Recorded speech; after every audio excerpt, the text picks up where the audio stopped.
The NHS is in a struggle for its life against the government hell-bent on destroying it. Together, tonight, we can all show our determination to help save that life and keep the NHS the world-class service it is. The NHS treats 1 million people every 36 hours, saves hundreds of lives a day. For that miracle, we have to thank all the highly dedicated NHS workers battling against understaffing, under-resourcing, intolerable levels of pressure, and still delivering a world-class service. That is the miracle. It's about the corporate takeover of the NHS, how it's being privatised under our noses, and how we're rushing towards an American-style insurance system. And people say, how come we didn't know? The government's latest evil scheme, the Sustainability and Transformation Plan,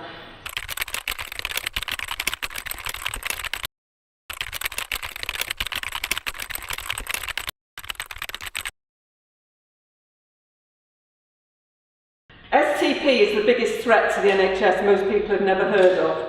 No legal basis, no parliamentary approval, no consultation, virtual silence in the media. One of the things you'll know about the NHS is that they dress up these horrendous things with words that sound like they're nice. You could be against sustainability, transformation, wonderful. But these sustainability and transformation plans, STPs, are incredibly dangerous. STP will force the boards of 44 newly formed regions across England, well over 200 private companies running former NHS services, too often disaster areas like the copper former and patient transport services. The responsibility for that lies fairly and squarely with the CCG.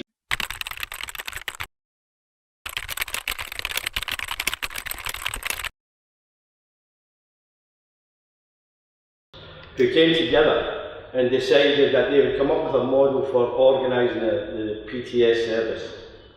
And they brought a company in called Co-Performer.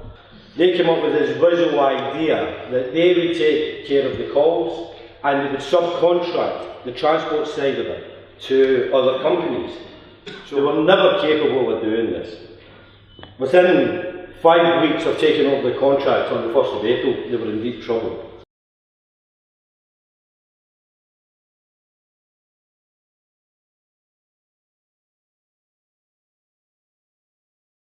We had a very, very well-functioning CCAM, South East Coast Ambulance Service, for transferring patients home. Now, we cannot get patients out of hospital because copper former are performing so badly.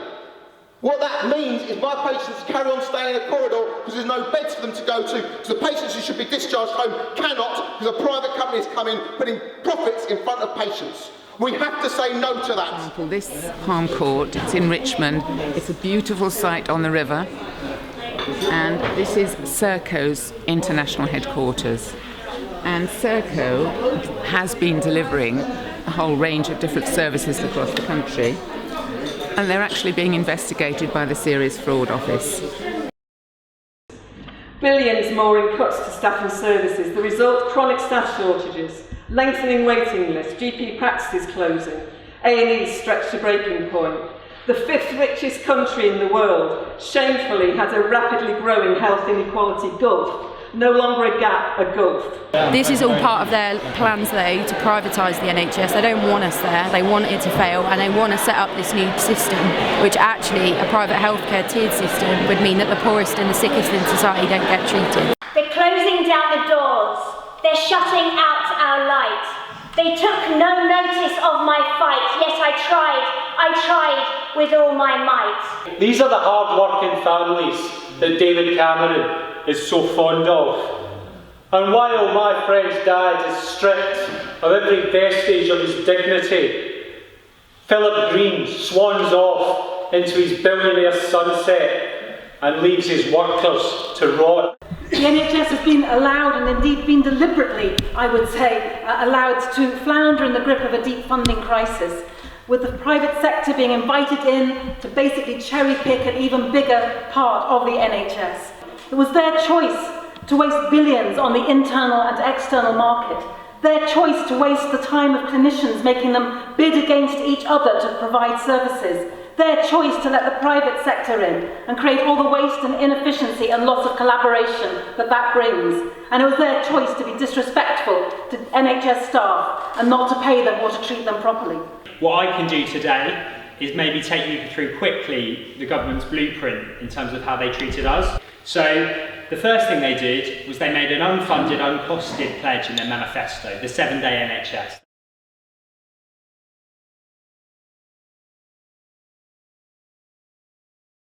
That was clearly a smokescreen. It was their way of hiding the fact that they've neglected the NHS for 5 years. They've brought in the Health and Social Care Act in 2012, which has been an unmitigated disaster, but they didn't want to talk about that. As a student nurse, I'm there with the patients when they are discharged from hospital, walking out through the doors, happy that they've had life-changing surgery. It didn't matter that every NHS worker worked within a 7-day NHS. I already work 2 out of 4 weekends. Nurses work more than that. I see nurses crying because they can't afford to pay their rent with their wage and they're working like 72-hour weeks and not seeing their children. And there's going to be a shortage of nurses in another few years' time. But these people don't care because they're going to retreat further and further into their gated communities with their own private healthcare, and they're going to leave the rest of us to cut each other's throats and fight over the crumbs. On the 25th of November, George Osborne cut the bursaries for nursing, midwifery and allied healthcare professional students in this idea that charging us up to £64,000 would create 10,000 extra students. Makes sense, doesn't it? The next thing they did was they blamed the workforce for not providing a 7-day NHS. Jeremy Hunt came out and questioned how committed we were to our profession. I just came off of 3 night shifts. I slept for 2 hours before I came here. He created a narrative that we were lazy, we were greedy, and we didn't really care about the patients we looked after. And then the next thing he went in and he created a completely unreasonable contract. He said that instead of 60 hours in a week being classified as normal working hours, he wanted to extend that out to 90 hours of our working week. A 50% increase. Completely unreasonable, untenable. But it's very difficult to counter that when he's saying people are dying at the weekend. Now, this all seems a little bit suspicious, as if we're being set up to fail. For us to give up hope, to be demoralised, to not enter our professions, for us to leave. Combine this with chronic underfunding, a failed system, and what do you have? A better alternative, a private alternative. And that's his blueprint. He creates something, a soundbite that captures the general public. He owns the press, he's in bed with Murdoch so he can control the media narrative. And then that makes it very difficult for workers to rise up against that. But I think we did that, and the way we do that is to stay united.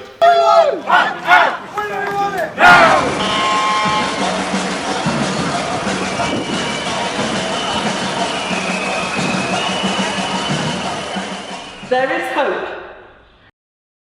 Hope is in the courageous stands of NHS staff, most recently junior doctors and student nurses against government attacks on their contracts, pay and services. I think there is a lot of positivity from what our movement has achieved. Whilst at the moment we're faced with a contract that isn't quite as bad as where we were 10 months ago, it could have been so much worse. And I think it demonstrates to everybody that you can protest, you can take industrial action. We have a health and social care network which has been in place for about 2 years now. So we have members from, private sector, public sector, voluntary sector. And basically, we are calling for collective direct action.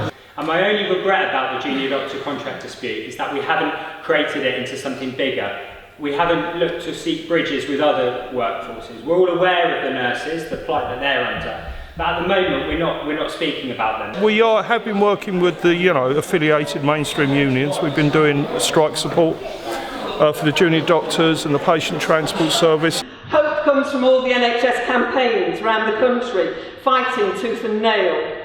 We are the folk with the faith to fight, to save and refund Nye Bevan's crazy, unelectable idea, our fantastic, beautiful, life-saving NHS. So if you see a poster and you're given a leaflet and you watch about what's going on with your local NHS services on TV, you hear about it on the radio, you read about it in the paper, suddenly you're building masses of momentum. The more smart and fun you can make your stuff, the more engaged people become.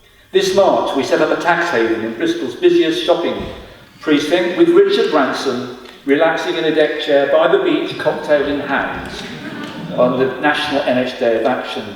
One of the ways the corporates involved they are masquerading as the NHS. So, for example, this picture here, it shows the Jarvis Screening Centre in Guildford, and it looks as though it's the NHS. Everybody would think it's the NHS, but actually it's run by Virgin, and they're only running it to take off a slice of the profits. Those profits are going to them rather than back into our health service. If you go to the Health and Wellbeing Board and the CCG boards, they'll do their surveys and they'll ask about patient experience, but they won't ask about mass service cuts and they won't ask about privatisation. So our team from the University of Brighton are going to do their consultation for them. On the 12th of July at the Health and Wellbeing Board, I've been invited to do a talk based on the results. So I'm going to go in there, talk to councillors, talk to the CCG members who commission, and let them know these are the things that the people of Brighton Hove want them to do in terms of commissioning. In Bristol, we stopped Virgin Care, and now we're able to stop Virgin Care in Bath, and you can stop Virgin Care in Brighton. We use council staff, trade unions, businesses, students, football clubs, anybody that had a network we would talk to. And we're talking to the politicians, cross-party as well. In April, there was a group of campaigners who were invited to talk to John McDonnell in his office. Yesterday, I went up to the House of Parliament, to Westminster. There was a cross-party meeting putting forward a new bill called the NHS Bill, which is going to renationalise the whole NHS, bring it under, get rid of the internal market, get rid of the purchase of provider split. I am now working with Labour MPs to try to get this NHS reinstatement bill back up and running. The Labour Party are listening, under this leadership, are actually listening to the campaigners. Well, they're quite excited about doing it. It's going to be a private member's bill, and the SNP will support it, and the Greens will support it. And then we could get, because the Tories only have a majority of 16, is it? So there are possibilities there. And that is why the NHS reinstatement bill is so important. It gives us a planned NHS based on the needs of a local population, publicly paid for and publicly provided. People are doing that now. They are linking up. I mean, whether it's junior doctors, whether it's nurses, whether it's campaign groups, there's now national groups up and running trying to bring this stuff together. And it's organisation that brings success. Organisation that nurtures passion and hope. Organisation that recognises our strength is us. We need to stand up and say no. We need to support the workers in the health service and their trade unions, and we need to make it visible. You can arrange a group to email Thunderclap, for instance, Simon Stevens, on a particular day. So what we thought we'd do is form a group on from our Gmail account, and then send you a text when there is an instance like that. What I'd like to do now, do one small thing for the NHS right now, and that's to write down our email address. Here's one I made earlier. Now you should be able to see that. Right, DOT in the subject, and send us an email. Do it now. You can all take one, put it in your window, take enough to give to all your friends and family and neighbours and all the rest of it. Bang on doors all the way down your street, give it out all the way down your street, that would be fantastic. On the back of that window poster, you'll find things to do, things that you can do if you've got 30 minutes, things to do if you've got 10 minutes, things to do if you've got 5 minutes, and so on. So there'll be something there for everyone. Now is the time to stand together. Stand up for those who haven't got a voice, who can't come here, who need our NHS. We need to get out of the Facebook bubble and onto the streets to protect our NHS. Our NHS was formed by heroes from World War II who said, no, despite austerity, this is the right thing, we must save and set up an NHS. But it is under mortal threat. Our grandmothers set it up, but it may not be here for our children, and they will never forgive us. We must remember what Nye Bevan said. He said the NHS will survive as long as there are folk with a faith to fight for it. You are that folk. You must have that faith, and you must go out there and fight for it.